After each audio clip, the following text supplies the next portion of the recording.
All right. Looks like we're getting ready to go.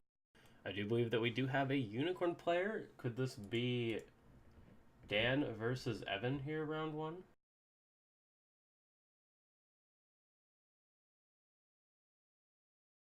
It must be because Dan was the only unicorn player to make the cut. There were two Phoenix, two Dragon, one Unicorn, one Crab, and one Lion for our top seven here at Denver. I'm going to let Edo know to shift the camera maybe ever so slightly upwards just because we want to try and get the entire play view in play.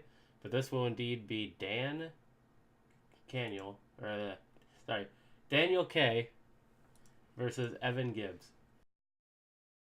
Evan having a sweet Psalm Scholar, Matt.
All right, looks like Ed definitely on the fly here with the camera.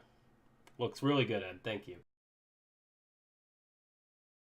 So Phoenix versus Unicorn is a really interesting matchup. I think myself and many others have really hyped up Phoenix's position in the meta. Maybe too much, to be honest. Like the deck is obviously very good. It has very good matchups against just about everything because it's super well rounded, but it's not unbeatable. And we haven't really seen the Kotei performance from Phoenix to really warrant sort of the hype that I think myself and other Jade Throne members have put behind it. But I think Unicorn Hisumori Toride right now, because this Kotei does have the Unicorn pack legal, will be one of the real things to look out for in this tournament. And this matchup is purportedly one of the better ones to play against Phoenix. Because Phoenix has a hard time dealing with the early aggression Unicorn Hisumori Toride can put out. And yes, Evan's favorite Pokemon is indeed Flareon, so he uses Flareon as province backers representing the original Flareon Pokemon card from the first edition, or maybe it was the second pack where Flareon was printed. I don't remember.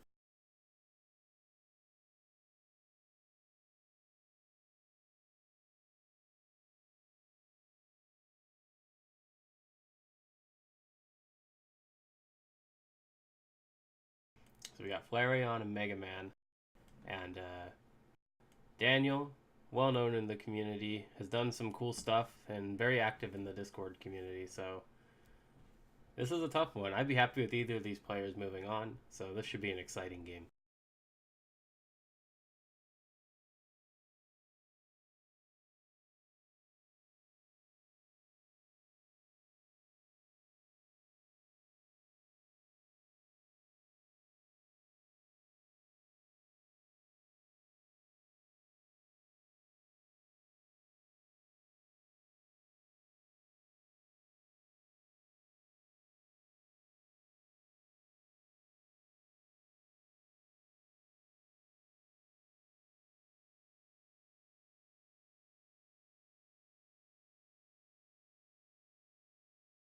See a cheeky display of power there. No surprise there. A very strong Phoenix event.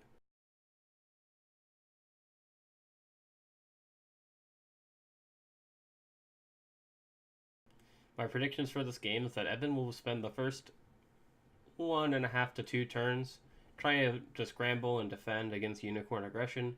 Is really hoping to see Tadaka by turn 2 or 3 to help slow down Unicorn and shift the game back into his favor. I expect a lot of early breaks coming out of Daniel here. This is a pretty classic like aggro versus mid-range matchup, where if the aggro deck can just go under the mid-range deck, it'll win, but if the mid-range deck can survive long enough, the power of its mid-game and late game will overpower the aggro decks.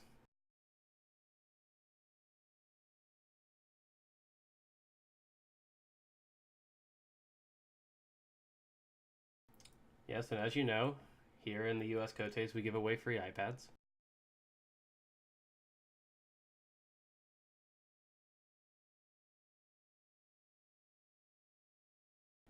Alright, I think both players are about ready to go. I do believe that Evan is first player based on the first player token being on his playmat right now. Or no, maybe we're rolling for it right now. I believe that was a 4 for an Evan, and I think that was an 8 for Daniel, so I think Daniel is going to choose to go first.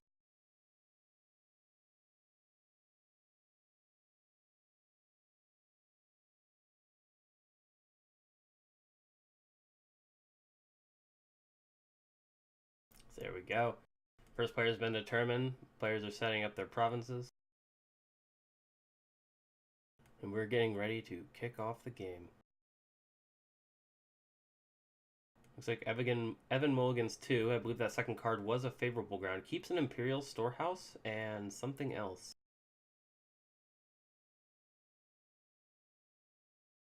Daniel thinking about his mulligan. 2 cards as well.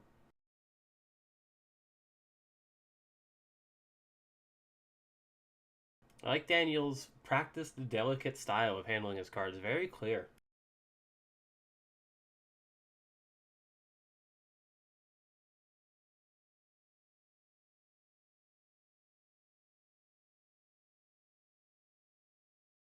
Moving on to Conflict Mulligans now.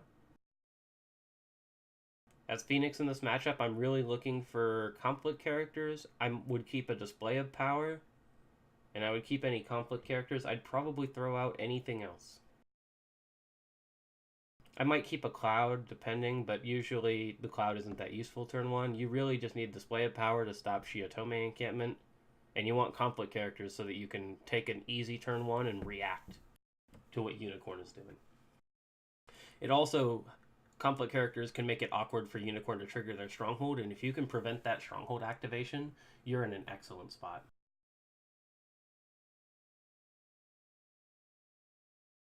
Yeah, I do believe Evan also, for a Phoenix, the deck normally runs quite a few holdings, I think 10, and Evan is running, I think, even more than that because he has replaced some stuff with Imperial Storehouses, just looking to get even more card draw. So Evan's deck is quite holding heavy, which is normally fine as you really only need to see one character a turn as Phoenix, but every once in a while you can brick, and if it's at a bad time, that's the game.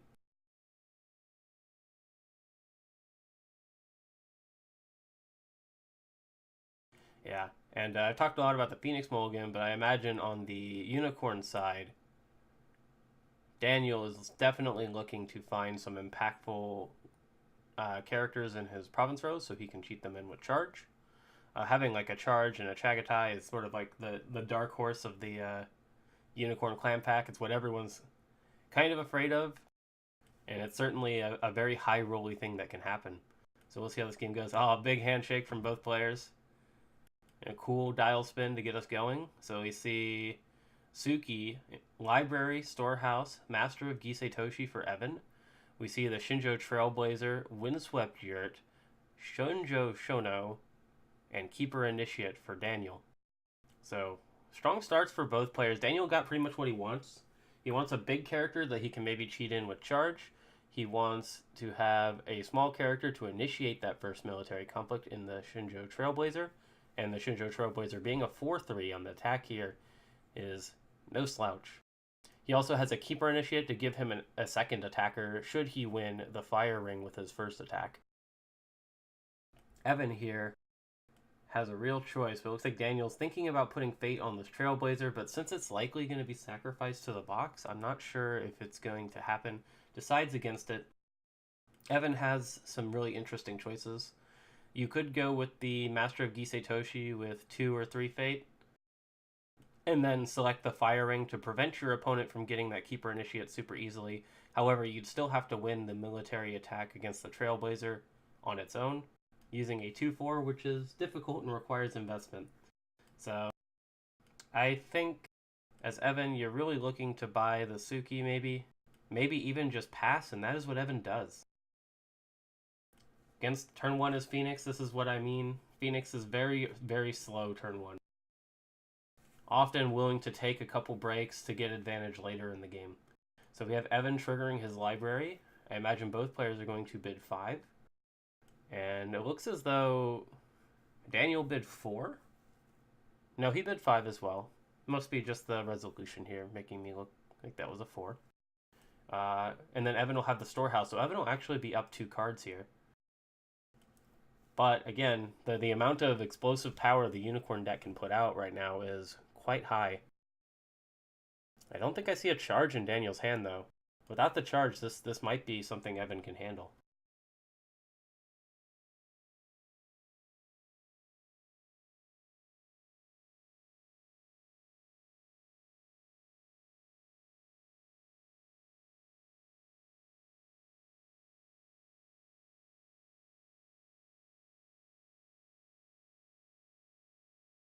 So we're going to see Daniel go in. First attack. It's going to be Military Fire, as expected. Going to get that Keeper Initiate.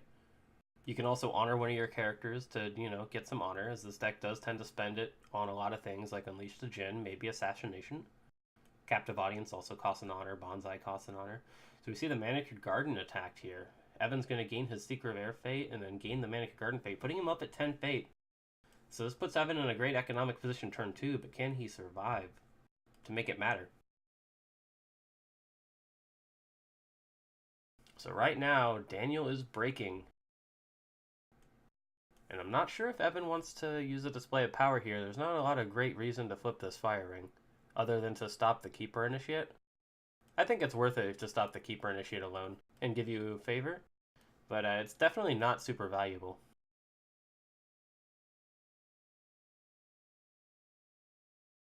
So it looks like Evan's going to go ahead and pop the Storehouse to draw a card. We got big die. Daniel can find the 4, I believe. Looks like he gave up, but it's a 4.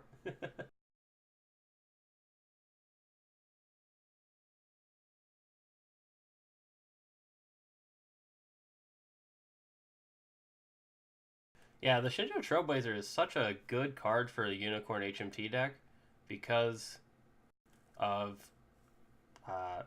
the being 4 military base. It's basically a Brash Samurai in the early game, and that's exactly what it needed. So we see a couple reactions going off. In response to losing the conflict, Evan plays Display of Power, and in response to winning the conflict, we see Spoils of War, one of the newest Unicorn cards. Many HMT decks have dropped Spyglass entirely for this card because Spyglass isn't as good when you're not spending as much fate on your characters. Being a 1-cost attachment versus a 0-cost event, Spoils of War still gives you that card advantage in cycling, but also lets you not have to invest in characters to get it off. So this might be pretty good for Evan here. So we do see an Assassination in Daniel's hand. That's good to know. So Evan definitely made the wise move, not buying Suki. Perhaps saw Daniel's deck and knew he had the Assassination. So now we have another reaction to winning, which is going to be Unicorn HMT, triggering to sacrifice the Shinjo Trailblazer. And that should be that. So we do have the charge in his hand as well. So I imagine Daniel's going to go for a second military conflict now and charge in the Shono on that conflict. But thanks to Evan's Display of Power, he won't be able to do that with a Keeper Initiate. He'll have to use a conflict character to get that off. So we see the Yurt popped here, probably for honor. More often than not used for honor. Oh man, and the Shiotome encampment flip on there is huge. It means that if Daniel goes ahead and attacks military, charges the Shono, he'll be able to ready that Shono with the Shiotome encampment if he wins that ring. Evan will need a second display of power just to deny this huge Shiotome. And this is what I mean by the Unicorn HMT being such an explosive deck. It's like huge. This is a very easy potential 3-break turn 1, unless Evan has some very specific answers. And that's why this is tricky. So we're going to see a Shrine Maiden come down. Evan's going to trigger it, Season Against the Waves, draws that, discards a Censure, and draws a Cloud the Mind. Neither of those are that relevant right now. But if Evan can go and break that Shiotome encampment, that might be huge. He could also go for a political break onto Shono, though that'll be tricky with just a Shrine Maiden. So it looks like we're going to go for the political Earth on the Shiotome encampment. And I do believe that was Pilgrimage. That's a sneaky include. I think a lot of Unicorn players were using the other Void Province, Appealing to the Fortunes. Which, while it would have been good here as well, Pilgrimage just straight up denies that ring. It gives Evan the ring for favor, but nothing else. That was quite a good Pilgrimage. So now we're going to see a conflict character come in. We see the Tattooed Wanderer. He's going to initiate this military conflict to get Shono into play. And this is looking dicey for Evan here.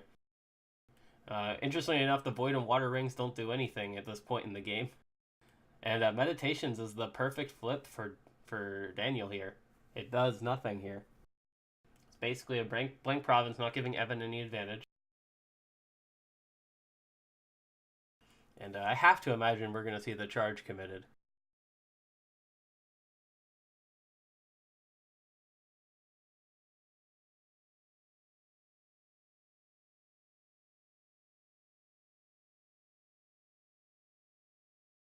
There it is. Shono coming in.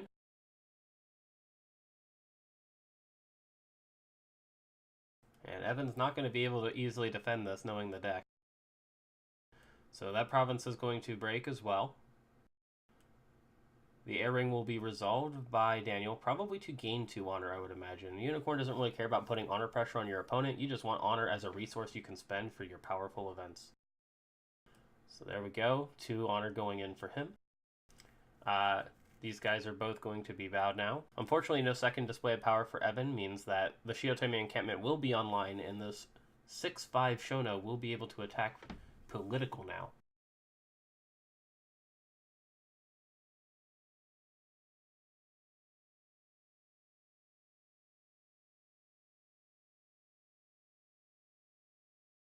So here we go. Shono coming back in. Evan is going to need some cards to save this province here, or he will be on his stronghold already. So we see Fertile Fields, no Seeker of Air Fate because that was already gained this turn. And Evan's going to need a Court Games or something like that to dishonor Shono. That's good. And so we see Shono used to get himself back up to 4 and to break. And Evan's going to have to drop like a conflict character here to prevent the break. Doesn't have it. So that's 3 breaks, turn 1. Daniel in a commanding position. That said, game's far from over. Phoenix has Asawa Tadaka that could show up at any moment, and then the game is suddenly back in a position where Phoenix could maybe win. Evan really looking to get the favor here, but doesn't even. So no Ancient Master coming down to grab favor. That's pretty bad for Evan. So yeah, not getting the favor here, so there's no cancels for Evan. He does have a lot of fate, though. And he's really hoping for Tadaka, or this game could just be over right now.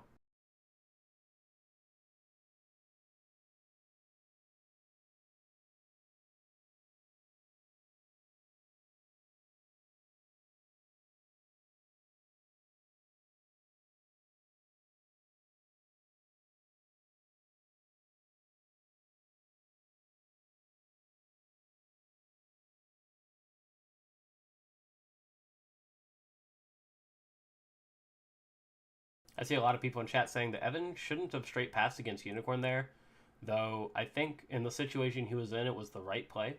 His flops were not the greatest. If he bought Suki, he would have just had her get assassinated there, which would not have been ideal. It would have basically just resulted in the exact same thing happening, except for Evan would be out Fate.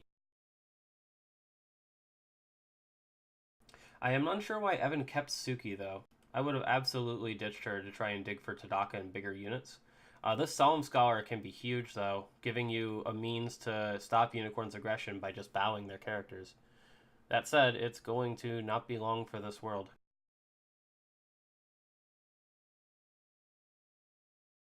Because we know that Daniel has the assassination in hand. And Evan has no recourse for it, seeing as he could not win the favor turn 1.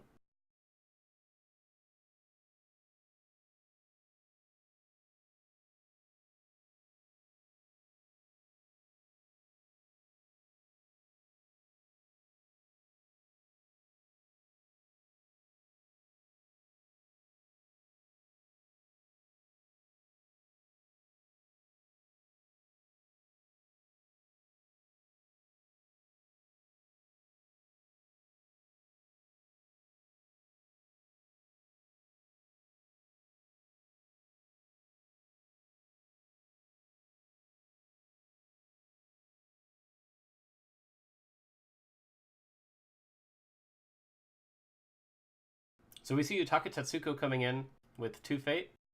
Very aggressive Unicorn character, makes any card Evan plays while she is attacking cost 1 more Fate. And that's just crippling. Because all your cards costing 1 Fate really inhibits your ability to trade card for card with your opponent. So Evan's almost certainly going to have to cloud that character.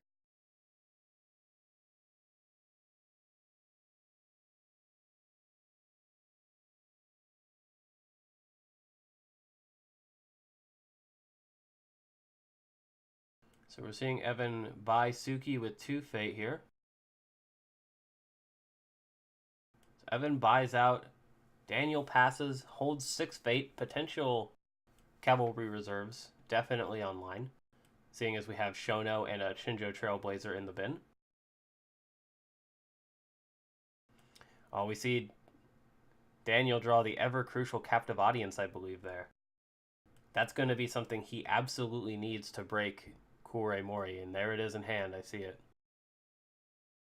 And not having that Censure online is just absolutely brutal for Evan. You absolutely need to get favor turn 1. Because you have to be able to cancel the captive audience in this sort of situation. Unless you see Tadaka and you can somehow defend their military attack, this could just be over. So we're seeing an Embrace the Void put onto Suki to hedge some Fate, though Daniel will almost certainly be assassinating the Solemn Scholar, at least if it ever gets close to being online.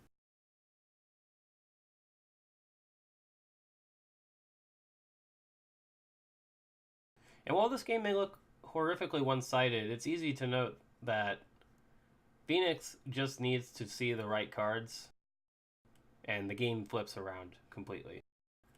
But this is how you sort of deal with the Phoenix deck. It does have a very weak turn 1. You can see now that turn 2, the board state for Phoenix is not bad. But the turn 1, losing 3 provinces because Unicorn was just uncontested in so many regards, really did hurt the deck. So we're seeing a political Earth attack at Pilgrimage here.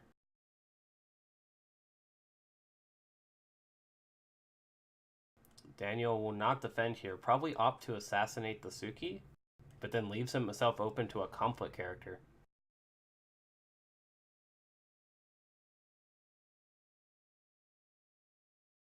This is a strong play by Evan. Honestly, if I were Daniel, I would let Evan take this and then just assassinate the Solemn Scholar.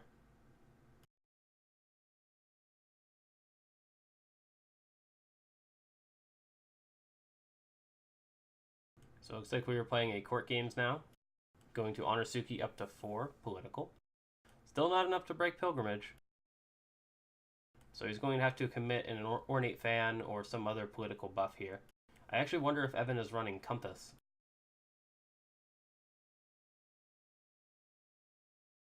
So there's the Ornate Fan, going to get the break on Unicorn. Trigger this Earthring.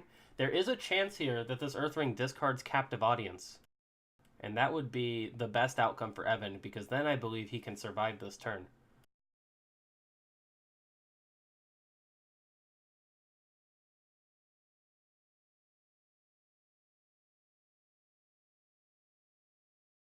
So we see a Let Go spent on the Ornate Fan here. Evan needs some other form of political buff. A Supernatural Storm would do.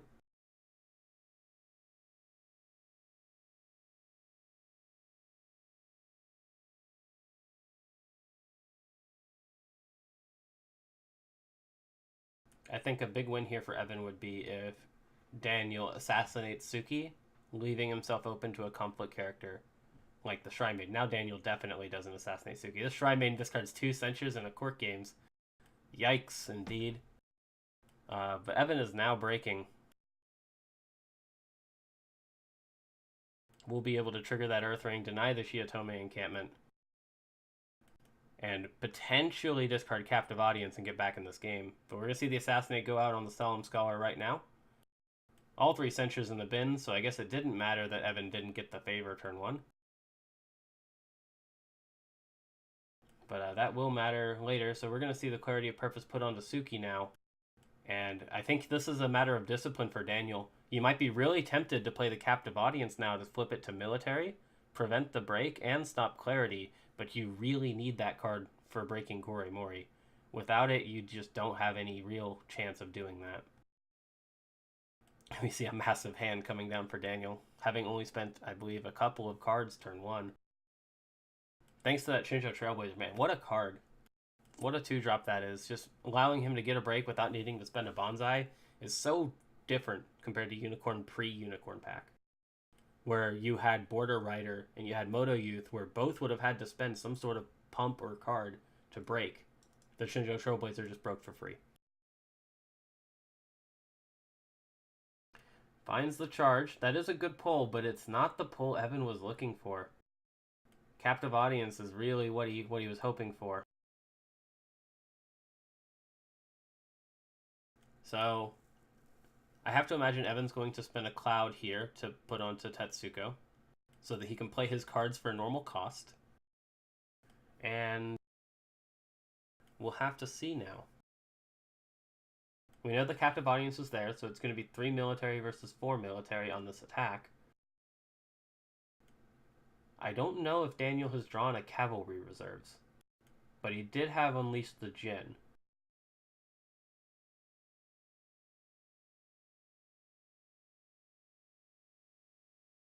Yeah, remembering to break the province, pretty important here.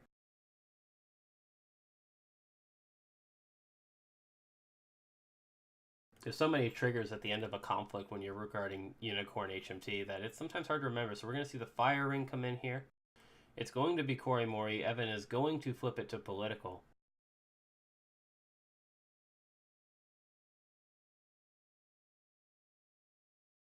And we'll see what we can do here. So you have to first action flip this to political to respect the Shinjo Ambusher. And just force them to have the Captive Audience, right? There's always the chance that Daniel hasn't drawn it, but we know he has. But as Evan, your first action here should 100% of the time be flipping this conflict to political.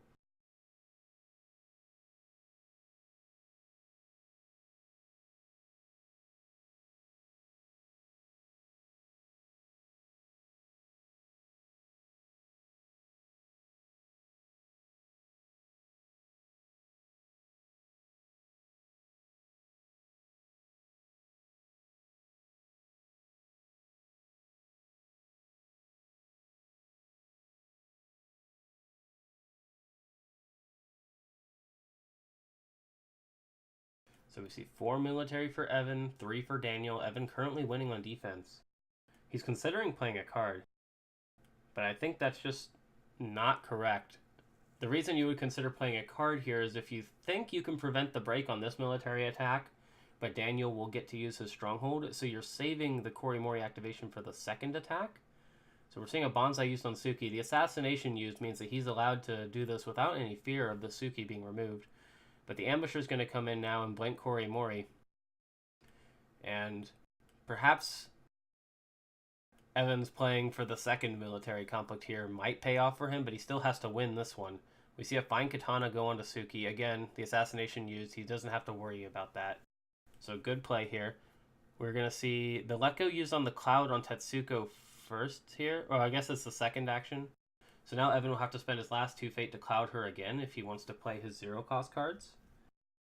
So right now as Evan, you just need to pass and force your opponent to show you that they can break. I don't think you care so much. Curved Blade coming in +3, giving 8 to Daniel here. 8 to 10. Still, Evan is winning on defense.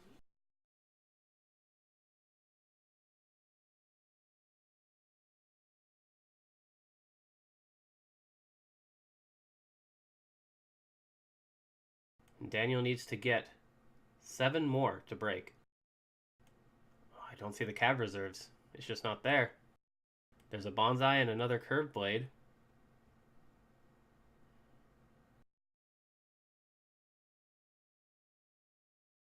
So that's going to be 11. We're now winning the conflict, getting a Keeper Initiate, but we're not triggering the Stronghold.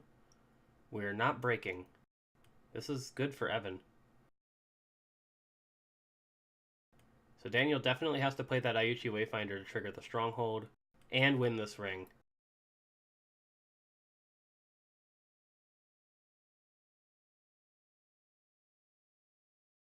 So there's the 15 needed to go to break. Evan is now forced to act. It should be 15, not 16, if I'm not mistaken.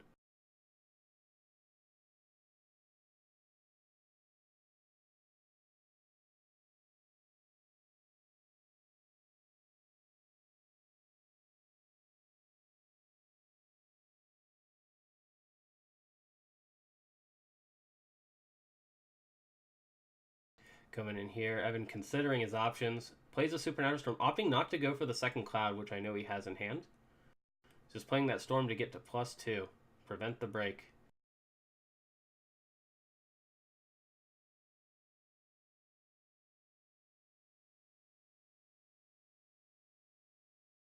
Another Ambusher matches that. Evan definitely in dicey area here. He can Storm again for 2, but then the Aichi Wayfinder would be just not breaking.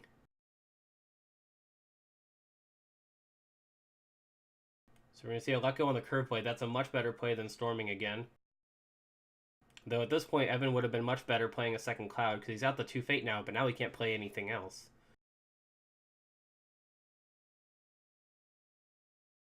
So the Ayuchi Wayfinder comes in.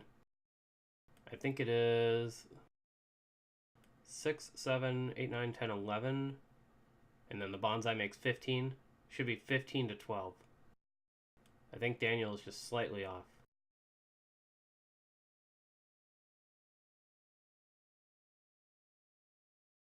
And there's Unleash the Djinn. And that should be game. Evan cannot play any more cards. So there it is. That is the matchup nowadays. Phoenix really needs to get the Censure online turn 2 and or see Asawa Tadaka to be able to win this matchup. Evan did very nearly prevent the Stronghold break there. Though if he just simply spent the second cloud on Tetsuko, he could have played another Storm, and that would have made the difference for preventing the break.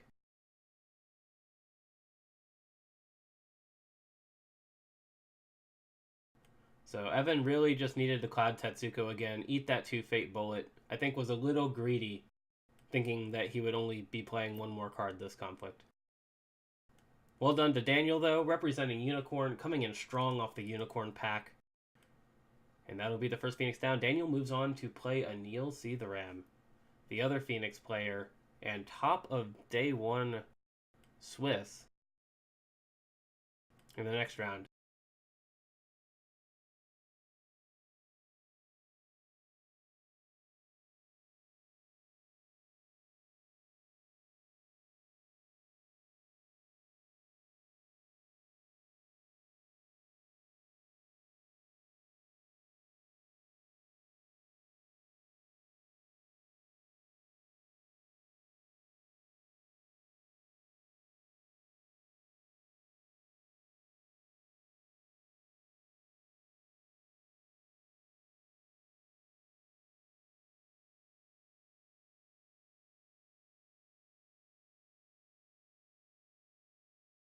We see the real strength of Unleash the Djinn in that fight, too.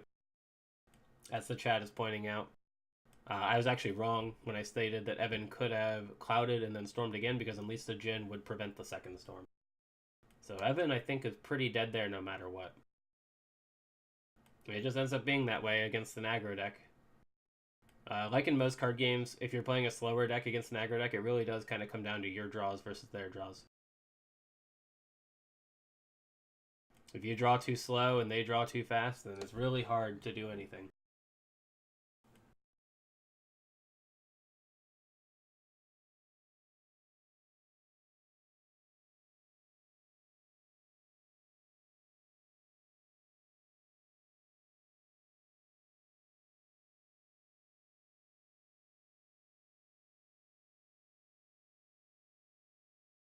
Yeah, and another good point to break up is that this is right before a major meta shift. We're going to have a new restricted list, may target some unicorn cards, as FFG has proven in the past that they've been pretty savvy on the strength of some clans coming out of playtest. I believe the Phoenix got against the waves on the restricted list not long after their clan pack was released because the devs knew that it was a really strong combination with Kyuden and Asawa.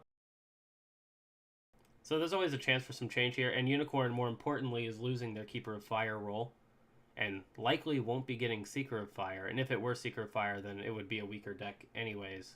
So Unicorn definitely going to lose a little bit of firepower, performing at its best right now.